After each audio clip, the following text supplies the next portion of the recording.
जी hello दोस्तों, मैं हूं कमर शीमा। और दोस्तों, जैसे कि आप देख रहे हैं, मेरे साथ मौजूद है प्रोफेसर डॉक्टर मुख्तदर खान साहब। डॉक्टर साहब, सबसे पहले तो आपके वक्त का बहुत शुक्रिया। थैंक यू वेरी मच कमर साहब। और आपके सुनने वालों को सबको मेरा सलाम, नमस्ते, सत श्री अकाल, वनकम। बहुत शुक्रिया डॉक्टर साहब। डॉक्टर साहब, दो तीन इंपॉर्टेंट टॉपिक हैं। एक तो पहले ये जो मिडल ईस्ट पीस प्लान है, इसमें कैसे देखते हैं आप मिडल ईस्ट पीस प्लान में? इसमें इंडिया इजराइल का बड़ा करीबी दोस्त है, लेकिन इंडिया नजर नहीं आ रहा। पाकिस्तान मिडल ईस्ट में था नहीं, लेकिन पाकिस्तान को 8 मुल्कों के साथ मिला लिया। और ट्रम्प साहब ने, और एक वो ऑप्टिक्स क्रिएट हो गई कि जी पाकिस्तान शायद मिडल ईस्ट में भी रेलिवेंट हो रहा है। इस पे भी कमेंट करें। और दूसरा, मैं ये भी बात करना चाहता हूँ कि ये जो फ्रेश धमकियां आ रही हैं इंडिया की तरफ से पाकिस्तान को, आर्मी चीफ भी कह रहा है हम ऑपरेशन सिंदूर की तैयारी करें, आपको मौका मिलेगा। उन्होंने अपनी वीडियो जारी की। डिफेंस मिनिस्टर कह रहा है सर क्रीक के रास्ते हम कराची पहुंच जाएंगे। इसको पाकिस्तान ने भी रिस्पॉन्ड किया कल। पाकिस्तान के जो इंटर सर्विसेज पब्लिक रिलेशन है, जो मिलिट्री का मीडिया विंग है, उसने तो स्टार्टिंग फ्रॉम ये जो मिडल ईस्ट से अगर शुरू कर ले पहले डॉट साहब, तो उसमें इंडिया और पाकिस्तान को कैसे देखते हैं रोल मिडल ईस्ट में? और पाकिस्तान बिल्कुल रेलिवेंट ही नहीं था, लेकिन रेलिवेंट हो गया। या और इंडिया इसराइल के इतना करीब है, और उन्होंने उससे कोई उसकी वो उसकी जो प्लेयर था वो नहीं रहा। उधर से उसको ईरान से निकाल दिया गया कि भाई तुम चाह बाहर नहीं जाओगे। कैसे देख रहे हैं आप इन चीजों को? तो एक तो ये है कि मैं वही बात कहूंगा जो मैं अब बार बार कह रहा हूं कि this is not a multipolar world. आप देखिए, वेस्ट का ऑल्टरनेटिव क्या है? RIC। और वो it is not involve in this. ना इंडिया था, ना चाइना था, ना रशिया थी। डोनाल्ड ट्रंप को जरूरत भी महसूस नहीं हुई कि पुतिन को फोन करके और शी जिनपिंग, जिसके साथ ताल्लुकात ठीक ठाक है ट्रंप के, टू इवन शेयर के मैं मिडल ईस्ट में ऐसा करना चाह रहा हूँ, आप आइए ज्वाइन करें। He could have invited Russia. Russia को ठीक नहीं, इंडिया चाइना को तो इनवाइट कर सकता था। It did not bother. So as far as Trump is concern के मेरी जायदाद के मामले में तुम्हारा कोई दखल नहीं है। So is just kept India, Russia and China out. तो ये लोग जो समझते हैं कि RIC is going to balance America, no. RIC basically ऐसा है कि वो अपने इंटरेस्ट को they might be able to protect by helping each other against America, जैसा रशिया की मदद हो रही है, रशिया यूक्रेन की जंग। But they are not ready and capable and not even as aligned with each other to project power या influence in other parts of the world. अगर कल पंगा हो जाता है अर्जेंटीना को लेके या ब्राजील को लेके, तो आई एम नॉट श्योर कि RIC will play a role there. America will, Monroe doctrine तो वो एनफोर्स कर देगा ना कि हमारे इलाकों में आपका कोई दखल ना हो।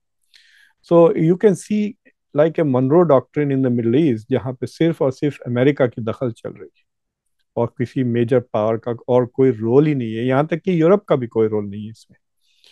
सो यू कैन सी कि जो जिन डॉक्टर जयशंकर से अगर आप पूछें कि भाई मल्टीपोलर वर्ल्ड में कौन से पोल्स हैं, वो सारे पोल नहीं है यहाँ पर। ना यूरोप है, ना जापान है, ना रशिया है, ना इंडिया है, ना चाइना। तो basically the Middle east is just the domain of the US। वो आपके सामने नजर आ रहा है वेरी क्लियर। और जहां तक के पाकिस्तान का सवाल है, आई थिंक पाकिस्तान के लिए इट शुड बी, देखिए, अगर आप मिडल ईस्ट के लोगों से कुछ प्रोजेक्ट्स वगैरह किए हो,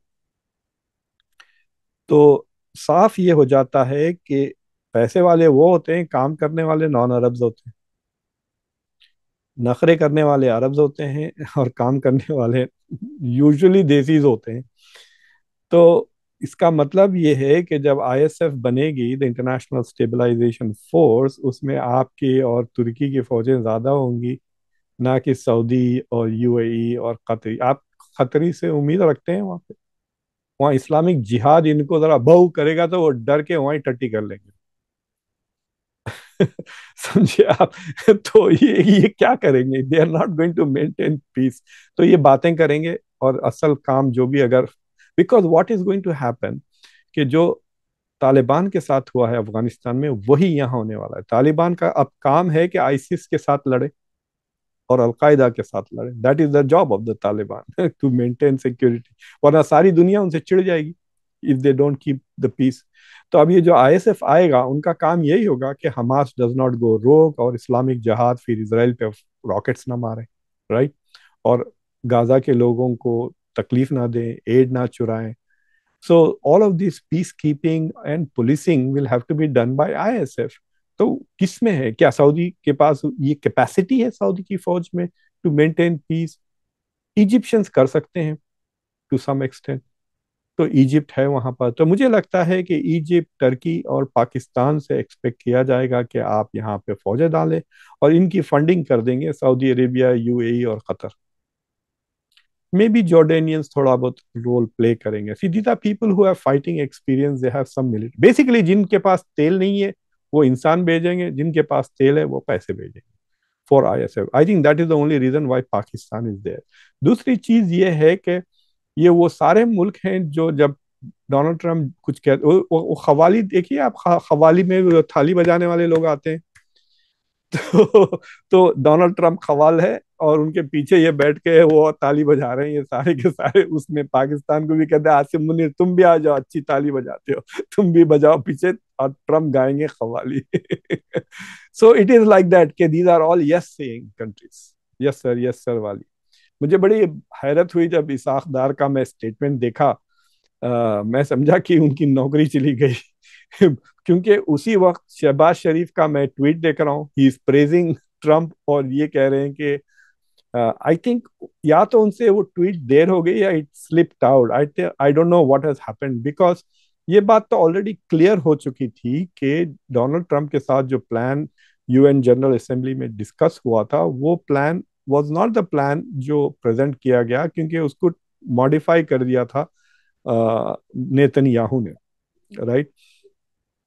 अब सूरत हाल ये होती कि पूरे के पूरे 8 मुल्क मिलकर अगर एक जॉइंट स्टेटमेंट इशू करते ना कि this is not the plan, लेकिन इसाक डार का statement came after Hamas accepted it. लेकिन क्या मैं इतनी incompetence I am sorry to say they should have. नहीं नहीं नहीं, जी। डॉक्टर साहब हमास ने तब तक एक्सेप्ट नहीं अच्छा किया नहीं किया था। एनीवे जब हमास ने किया कल एक्सेप्ट फॉर एग्जांपल। और पाकिस्तान पाकिस्तान में आपको पता है यहाँ पे इमरान खान की पार्टी ने ये कंफ्यूजन डाल दी कि पाकिस्तान ने इसराइल को रिकॉग्नाइज कर दिया। तो वो obviously the people don't have an IQ and knowledge, वो जी इश्यूज जी होते हैं, तो वो कॉन्स्पिरेसी बननी शुरू हो गई। तो वो गवर्नमेंट को had to come up with a clear thing कि भाई ये क्या चल रहा है। तो इसलिए वो पाकिस्तान ने क्लैरिफाई किया, बिकॉज पाकिस्तान की वो दाएं बाजू की यहाँ पे हुकूमतें हैं, लोग हैं, सॉरी दाएं बाजू की पॉपुलेशन है, तो वो उन्होंने कहा कि हुकूमत पाकिस्तान का केस कॉम्प्रोमाइज ना करे, इसलिए उनको थोड़ा पीछे हटना पड़ा, ये था और कुछ। I think it was quite unnecessary. He should have just ignored it और खामोश बैठ जाते, because he's going, बाद में तो अप्रूव तो कर दिए ना, मतलब they have not backed off from the Trump administration. और इससे यही होगा कि वॉशिंगटन में they may not take Ishaq Dar that seriously in the future. So Asim Munir या शहबाज शरीफ को ही कम्युनिकेट करना पड़ेगा। बट आई थिंक पाकिस्तान का role will be to play an important role in ISF, that will be a good chance. और I think Pakistan should play, उससे पाकिस्तान की America के साथ भी ताल्लुकात मजबूत हो जाएंगे और मिडल ईस्ट के साथ भी उनकी ताल्लुकात मजबूत हो जाएंगे। And it will also give them an opportunity to say कि हमारी सरकार हमारे जो राइट विंग एक्सट्रीमिस्ट हैं उनके ऊपर नहीं चलती, क्योंकि अगर इमरान खान होते तो he would not have agreed to this plan. So it is very clear कि you can say कि we are not influenced by, we have radical groups but we are not influenced by them. बिल्कुल जी ठीक हो गया। लेकिन जारी बात है, पाकिस्तान ने वो 8 मुल्कों के साथ मिलके इसको किया है, तो इमरान खान जो है वो ये सीज फायर तो हमास के और गजा के लोगों के लिए ना, हम कौन होते हैं वो करने वाले, जिंदगियां तो उनकी बचनी है इस सीज फायर से, मतलब जी फॉरगेट के वो है क्या। आप देखे ना, ईरान तो है ही नहीं है डॉक्टर साहब, ईरान से कोई पूछ ही नहीं रहा, जो आज से 2 साल पहले इस खत्ते में मिडल ईस्ट में इतना बड़ा प्लेयर था, वो उसको किसी उसकी आवाज ही नहीं आ रही इस प्रोग्राम के बारे में। तो उन्होंने भी हमास को कहा कबूल कर लो, वरना आपकी जिंदगी और मुश्किल तो होगी। हमास का जो स्टेटमेंट था उसमें it was an indirect hint के they may have consulted Iran before they said yes. अगर ईरान नहीं भी ना कहता तो क्या करते ये? मतलब ईरान की तो मतलब हाथ कट गए हैं। और Iran is not in a position जो 2 साल पहले था। अब Iran is not in that place. Iran is not a threat to anybody right ना। वो अपने आप को बचा लें, अपने रिजीम को बचा लें, वही कमाल की बात है। ऑलरेडी यूएन के सैंक्शंस यूरोप ने लगा दिए हैं। E3 की जो बात करते हैं, बर्तानिया, फ्रांस और जर्मनी ने, they have already started imposing sanctions, जिससे फिर उनकी इकोनॉमी को तकलीफ होने लगेगी। और at some point Donald Trump ने एक बड़ी अजीब बात कही कि there will be a surprise कि Iran might join the Abrahamic accords. Saudi Arabia का नाम नहीं ले रहे हैं Donald Trump for Abrahamic accords. यानी ईरान इतनी कमजोर हो गई कि वो इब्राहिमिक अकॉर्ड्स की किस सूरत हाल में ज्वाइन करेगी, उसी सूरत में कि that is the only way to save the regime ना। उसी हालत में ज्वाइन करेगी वो। तो क्या रिजीम इतनी कमजोर हो गई कि उसको डोनाल्ड ट्रंप की मदद चाहिए टू सरवाइव, या नेतन्याहू का सपोर्ट चाहिए टू सरवाइव?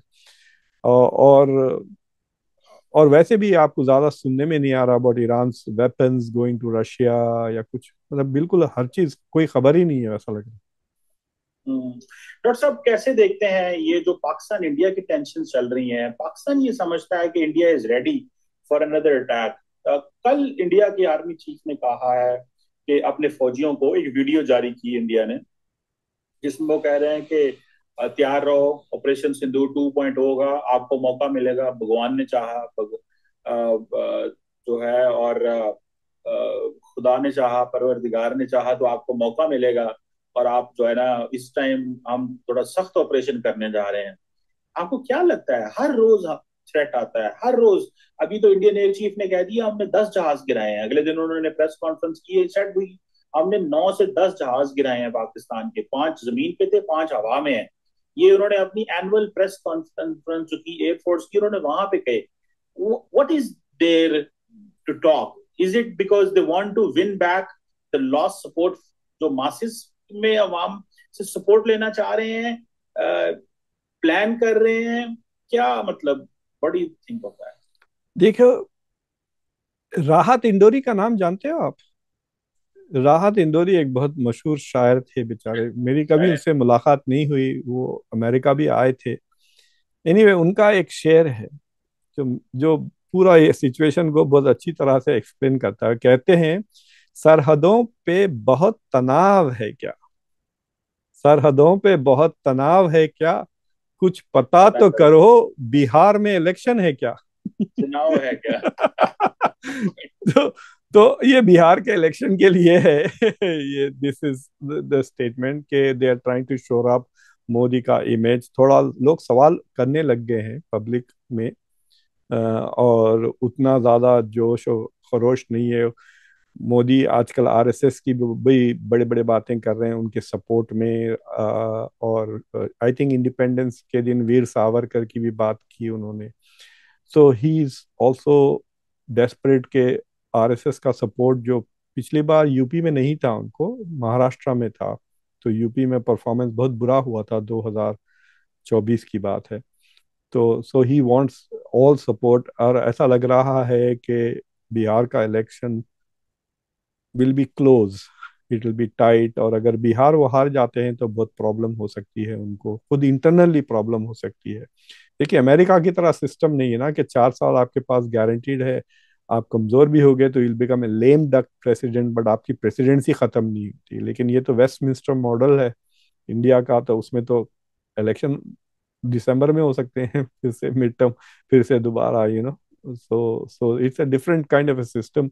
तो मुझे लगता है कि मोदी इज बेसिकली फीलिंग कि हमारे जो हम जो बना के रखे थे इमेज कि हम ये करेंगे। तो मैं आजकल वो जो हमारी कॉन्फ्रेंस हुई थी वॉशिंगटन में, तो उसमें बहुत सारे रिपोर्टर से मुलाकात हुई थी। तो वो कह रहे हैं कि गोदी मीडिया के भी लोग सवाल करने लग गए हैं थोड़े बहुत कि ये कैसा हो रहा है। वो खास तौर से जो अमेरिका और इंडिया के ताल्लुकात ख़त्म हुए हैं।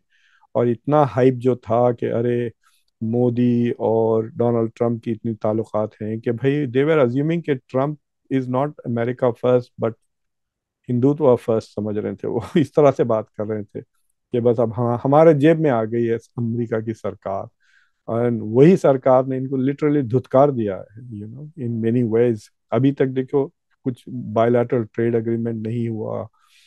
सो आई थिंक के मोदी का image has taken a dent, और उसको रीबिल्ड करने ये बड़े बड़े बात।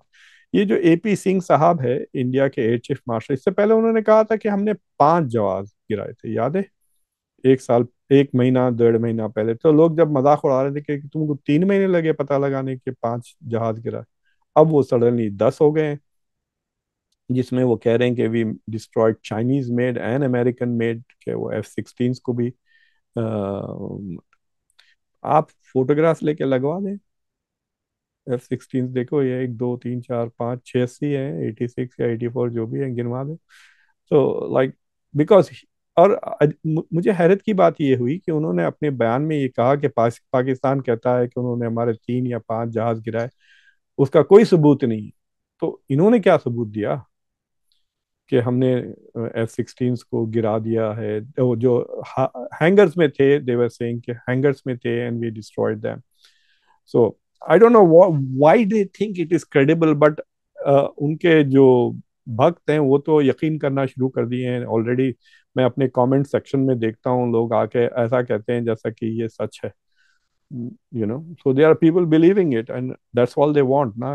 इफ दे बिलीव कि ये हो गया है तो फिर बट ये जो बड़ी बड़ी बातें कर रहे हैं, I don't know why they are trying to do this, because I don't think कि India can get into another action. मतलब फिर वही, अगर चाइना फिर दोबारा आ गया तो फिर इनकी जो चाइना के साथ ताल्लुकात बढ़ रहे हैं वो खत्म हो जाएंगे। But it might be an interesting thing, मतलब from a thought experiment I would be very curious to see कि अगर ऑपरेशन सिंदूर 2.1 2.0 होता है, तो आपने जो पिछले 2 3 महीनों में जो बेसिकली वॉशिंगटन में नॉन स्टॉप घुसे हुए हैं, क्या will that impact China support? America तो नहीं सपोर्ट करेगा आपको जिस तरह से चाइना ने सपोर्ट किया था। तो विल ऑपरेशन टू सिंदूर 2.0 में will China be just as supportive as it was the first time around? That will be a good question, मतलब hypothetically speaking, to find out ना। आपको डॉक्टर कैसा साहब, लगता है कि China is not is okay? अब ये कब नया हार्बर भी आप उनको दे रहे हैं, पोर्ट दे रहे हैं गवादार के करीब में, which is kind of Contra. तो मैं वैसे डॉक्टर साहब अपनी जाती असेसमेंट में आपको बात बताऊं, मैंने कल रात ये थोड़ी बात चली है कि जो फाइनेंशियल टाइम्स की स्टोरी थी, पाकिस्तान कह रहा है कि ऐसी बात नहीं है। ये प्राइवेट सेक्टर डिफरेंट निगोशिएशंस करता रहता है, डिस्कशंस होती रहती हैं, और ये हमने कोई प्रपोजल डिस्कस नहीं किया हुआ अमेरिकन से। ये एक एक प्लान आया था, एक आया है, एक बात आई है, रिप्लाई आया है। कल पाकिस्तान के स्टेट टीवी ने इसको रिस्पॉन्ड किया, कल रात की बात है। आई वॉज वेकिंग, मुझे they contacted me for this, the Pakistan state TV, और मुझे इसका वो इलम है। एक तो ये बात, दूसरी बात, डॉक्टर साहब मेरा ख्याल ये है जो विच इज इम्पोर्टेंट, कि पाकिस्तान जो है ना वो अपनी जो स्ट्रेटेजिक लोकेशन है, इसको इसके जरिए रेलिवेंट रहना चाहता है। Either it is China or the United States, Pakistan will not spare or care के लिए चाइना से हमारे बहुत अच्छे ताल्लुकात हैं, तो अब हम जो है वो खामोश हो जाए। देखिए चाइनीज रुक गए।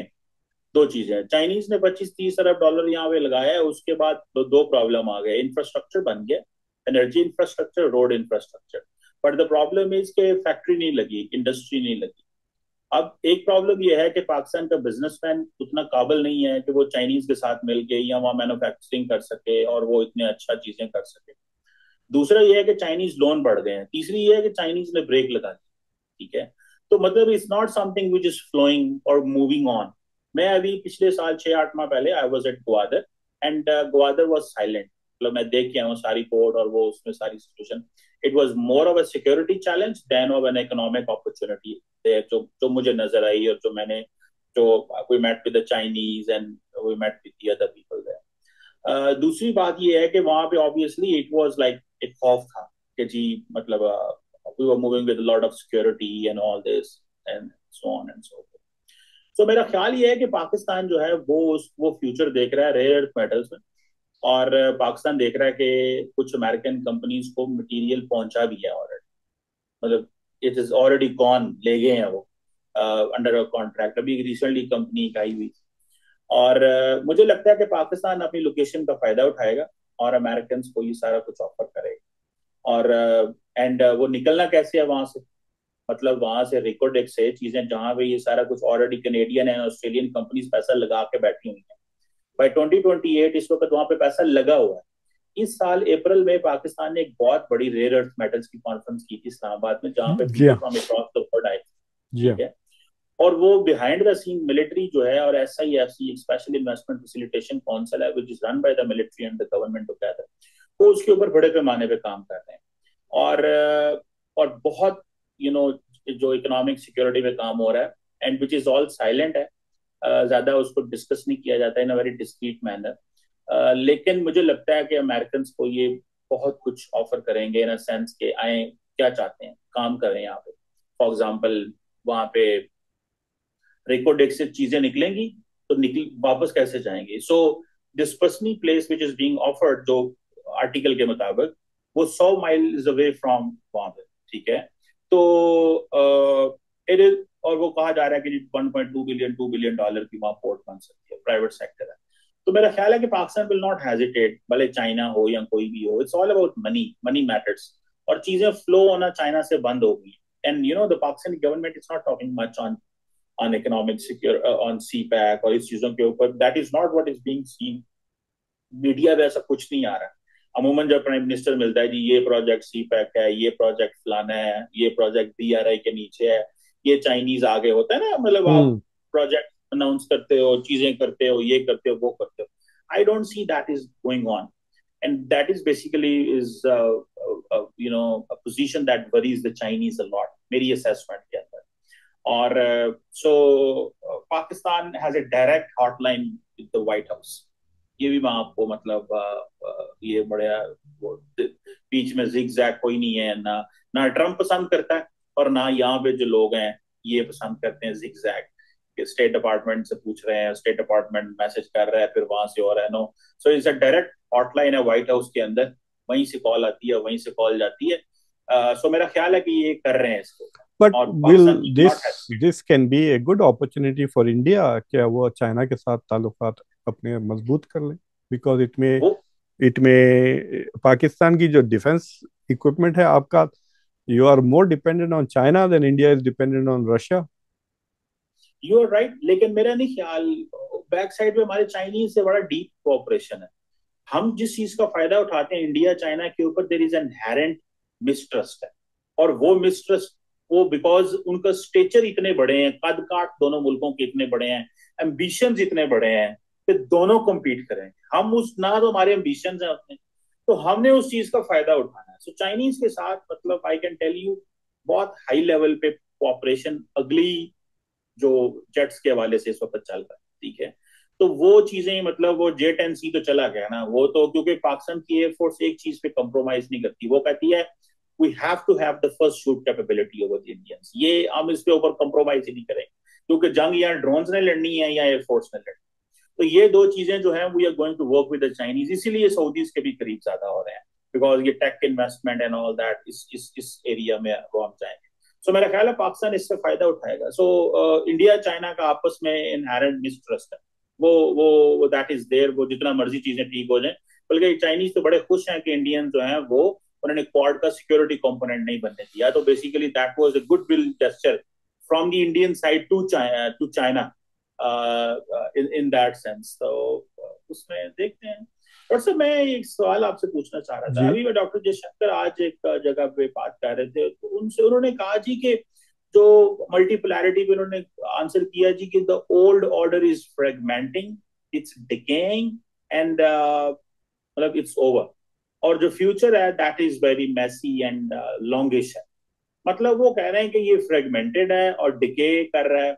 मतलब ये तो itself they are challenging and questioning, America question कर रहे हैं और अमेरिका की पावर को कमजोर कर रहे हैं।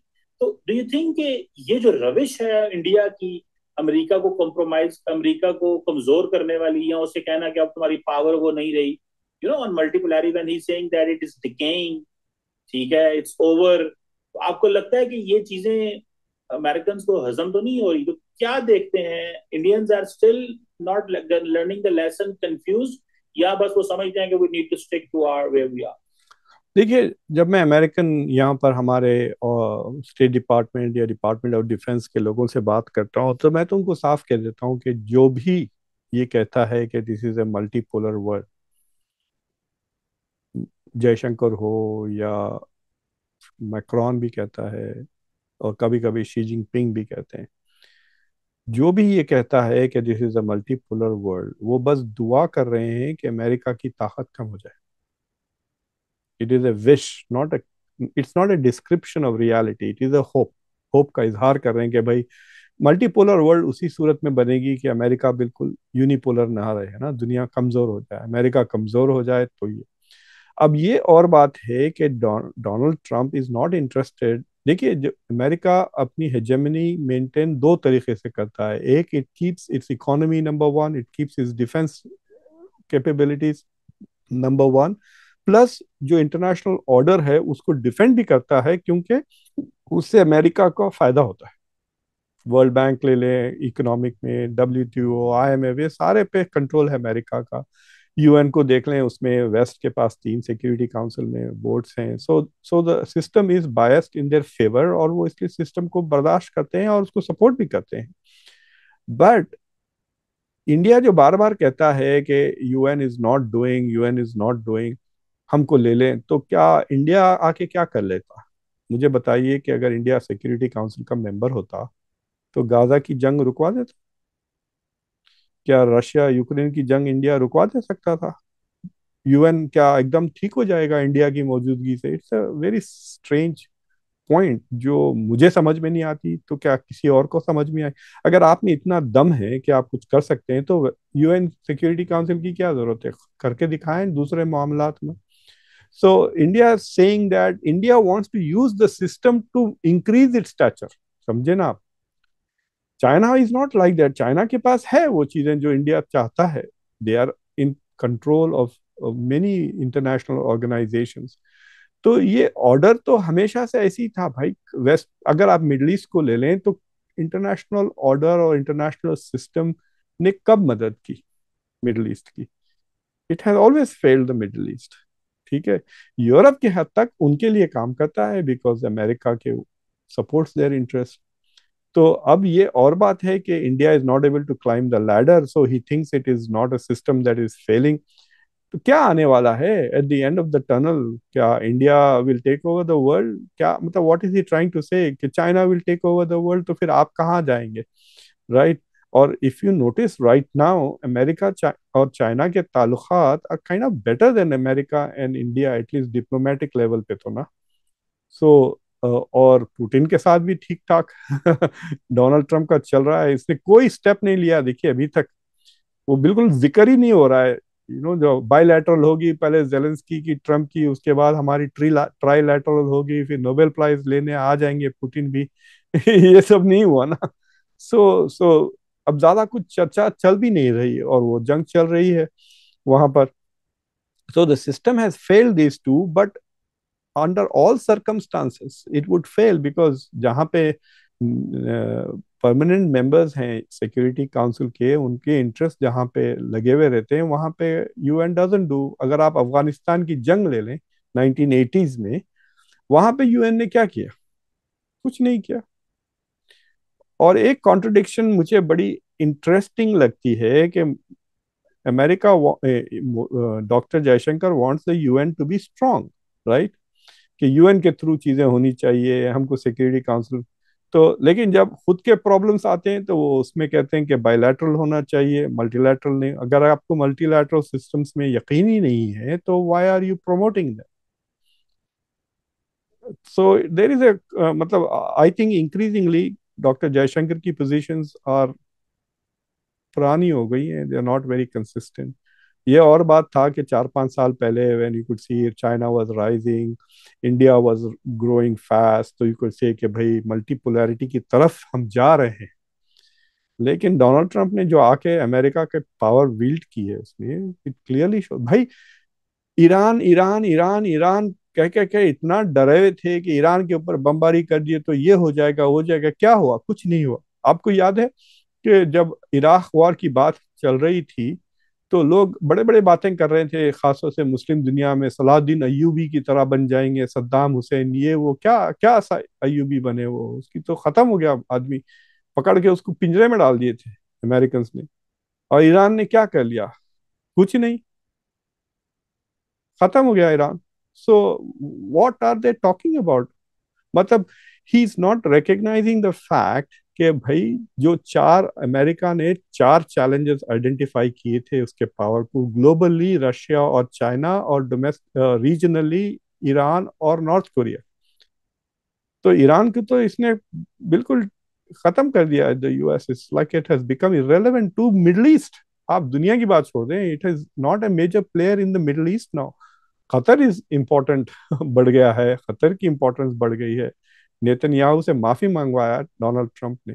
सोच सकते हैं आप ये, कि फोन करके कहा चलो माफी मांग लो? I mean that was a very big thing for Trump to do. So I think कि जो जो लोग अमेरिका के कैपेसिटी, अमेरिका के पावर को अंडर एस्टिमेट कर रहे हैं, उनको बहुत सारे सरप्राइजेस होंगे। And I can tell you कि जब एआई विल हिट अमेरिका में और दूसरी दुनिया में, फर्क बढ़ जाएगा, कम नहीं होने वाला। It is the US which is ahead of everybody in AI. और एआई देखिए, आप कभी वीडियो गेम्स खेले रेसेस वाले, जो मैं खेलता था? तो बाद वक्त आप किसी टनल में जा रहे हैं तो दो किस्म के टनल होते हैं। एक टनल आपकी तेज रफ्तार बढ़ा देता है, और एक टनल आपको स्लो कर देता है, राइट? अगर आप गलत टनल में गए तो आप हार जाएंगे रेस। तो एआई इज लाइक दैट, कि आप अगर सही टनल में चले गए, AI will increase your multiple levels पे। मैं कल एक इकोनॉमिस्ट को सुन रहा था, उसने कहा कि भाई, जब जो इंटरनेट वगैरह आया था, उसने कई बिलियनर्स को प्रोड्यूस किया ना। मतलब फॉर एग्जांपल आप फेसबुक को ले लें, ट्विटर, ये वो, ये सब सारी इंटरनेट ने प्रोड्यूस।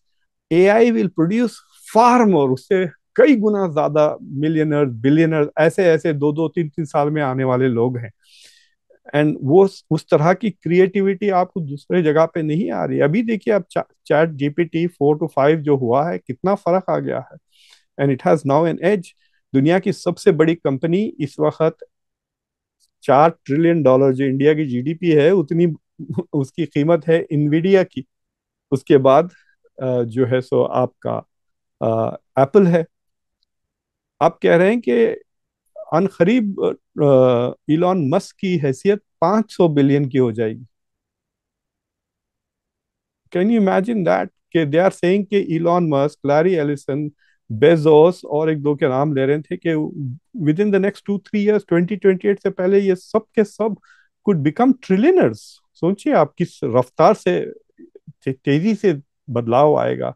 ये क्या मल्टीपोलर वर्ल्ड की बात कर रहे हैं? आई आई रियली डोंट अंडरस्टैंड के, मतलब ये डोमेस्टिक पॉलिटिक्स खेल रहे हैं उनके पास। इंडिया का जो सबसे बड़ा प्रॉब्लम ये है कि उनकी मेन स्ट्रीम मीडिया हो गई है ब्रेन डेड।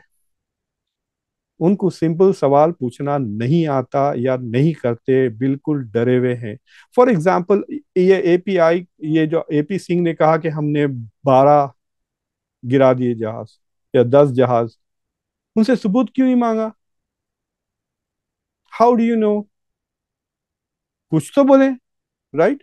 और उन्होंने खुद एक महीना पहले कुछ 5 या 6 कहा था, यही साहब ना, एपी सिंह साहब ने, राइट? तो फिर like, why is somebody asking this? जैसा ट्रम्प को देखिए, आप ऐसे सवाल पूछते हैं immediately. yesterday you said this, today you are saying that, like what has changed, what is your proof, what is your evidence? कोई कुछ पूछता ही नहीं है, सारे के सारे ब्रेन डेड है। तो people are saying whatever they want and they are getting away with it, right? अगर अमेरिका कमजोर हो रहा है तो आप दबाव डाल के बताएं ना मुझे। What is the pressure? India ने क्या प्रेशर डाला अमेरिका के, सिवाय के नरेंद्र मोदी भागे चाइना के पास? मैं अपने अंकल के पास चले जाऊंगा, आप मुझसे इस तरह बात ना करें, ये कोई चीज हुई? I'll go to my uncle. Yeah, you went to your uncle. What did your uncle do? So I don't think this is a multipolar world. This is a US is destroying the system. इससे long term US का नुकसान होगा जरूर। जो international systems वगैरह हैं जिसको ये कमजोर कर रहे हैं। नॉट ओनली दैट, वो अमेरिका को डोमेस्टिकली भी डैमेज कर रहा है डोनाल्ड ट्रम्प, इसमें कोई शक की बात नहीं है। पर इसका मतलब ये नहीं है कि अगर हम 30 से 20 ट्रिलियन हो जाए तो क्या इंडिया हमसे बड़ा थोड़ी हो जाएगा, हम फिर भी 4 गुना बड़े रहेंगे, right? So that is something that people are not getting back to him, saying like, what do you mean? Like what is changing? It's a churn एक लफ्ज बहुत पसंद है इंडिया की इंटरनेशनल कम्युनिटी को। सो व्हाट इज चेंजिंग, मुझे बताया ना, डायरेक्शन में क्या जा रहा है? क्या रशिया को इतना चढ़ा लिया? रशिया क्या कर लिया? यूक्रेन को 1 इंच नहीं बढ़ रहा है, पता है आपको? पिछले कई महीनों से इतने रॉकेट्स भेज रहा है, 4 लोग मर रहे हैं। यहाँ पे ये 70-70 को मार रहा है रोज नेतन्याहू। नेतन्याहू ने पिछले 6 घंटे 12 घंटे में has killed more Palestinians than Russia has killed Ukrainians in the last 1 month. चीजें तोड़ के क्या कर लोगे आप? बिल्डिंगें दोबारा बन जाएंगे, वो उसमें क्या है, पैसे लोग दे देंगे। So I am not very sure कि this whole talk about the end of this and end of that. आप देखिए हमारा स्टॉक मार्केट बूम हो रहा है, खुद इंडिया से फॉरेन पैसा बाहर जा रहा है। वैसे आप इंडिया के स्टॉक मार्केट पे जरा नजर डाल के देखें, ऑन द शोज करके देखें। आई am not that interested in the stock market details because clarity नहीं मिलती आजकल, इंफॉर्मेशन ज्यादा उतना आसानी से नहीं मिल रहा इंडिया में। बट इट इज, मतलब जो बाहर का पैसा है वो बाहर जा रहा है, जो इन्वेस्ट किए थे लोगों ने स्टॉक्स में। और जो फॉरेन डायरेक्ट इन्वेस्टमेंट्स आ रहे हैं वो इंडियंस ही उसको भिजा, बाहर भिजा के वापस लेकर आ रहे हैं पैसे, you know. Round round facing कुछ कहते हैं उसको। मुझे ये बताया कि कश्मीर में क्या हो रहा था कमल साहब? डॉक्टर साहब, कश्मीर के अंदर बेसिकली वहां पे एक अप्रोच है कि जैसे यंग लोग जो है ना, और जनरली यंग लोग तो नहीं थे ये, खैर ये एक मूवमेंट शुरू हुई है पिछले कुछ सालों से जो डिफरेंट किस्म के इश्यूज पे बात करती है। Largely they are apolitical, इनकी कोई पॉलिटिकल पार्टी नहीं है। और ये कहते हैं कि हमारा ये डेवलपमेंट का मसला हल करें, हमारा ये मसला हल करें, ये हल करें, ये करें। तो पहले कहते थे बिजली बड़ी महंगी मिलती है, तुम लोग बिजली यहाँ से पैदा करते हो, तो पाकिस्तान से उन्होंने बिजली सस्ती करा ली। और लार्जली असला मसला ये है कि वो समझते हैं कि जो वहां पे जो पॉलिटिकल ऑर्डर हमें कंट्रोल कर रहा है, वो कहते हैं जी कि is this being micro manage by Pakistan.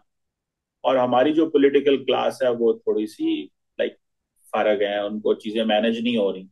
तो they are building a political pressure. तो लास्ट टाइम भी इन्होंने इस तरह की सिचुएशन की थी और ये कुछ मराद लेके चले गए, फायदे ले गए। इस दफा फिर वो कह रहे हैं कि जी कुछ रिफ्यूजीज की सीटें होती हैं असम्बली के अंदर, वो जी हाँ। खत्म करें। कुछ वो रिफ्यूजीज जो मकबूजा कश्मीर से, इंडियन ऑक्युपाइड कश्मीर से आए हैं, वो खत्म करें, बिकॉज वो ट्रेड, वो हॉर्स ट्रेडिंग होती है उससे। और दूसरा डेवलपमेंट की बहुत सारी चीजें, तो वो एक बड़ी तादाद में लोग बाहर निकलते हैं। तो जिसको वजह से उन्होंने फौरन उनसे डायलॉग किया, जाके जो जो चीजें उनको चाहिए थी वो उनको दी, और वो सारा सेटल हो गया। तो इधर वो मतलब प्रोटेस्ट एक दिन चला, तो दूसरे दिन ही गवर्नमेंट ने, प्राइम मिनिस्टर ने कमेटी भेजी, 2 दिन कमेटी का डायलॉग हुआ उनके साथ। तीसरे दिन अनाउंस हो गई, और वो जो उनको डेवलपमेंट की चीजें चाहिए वो हो गई। जो कॉन्स्टिट्यूशनल डिमांड्स वो कर रहे थे, वो उन्होंने कहा कि this is not possible, we can talk more on this, it will take time, so and so. ये चीजें नहीं। Thank you very much thank doctor you साहब, सर, आपको बहुत थैंक थैंक यू, बाय।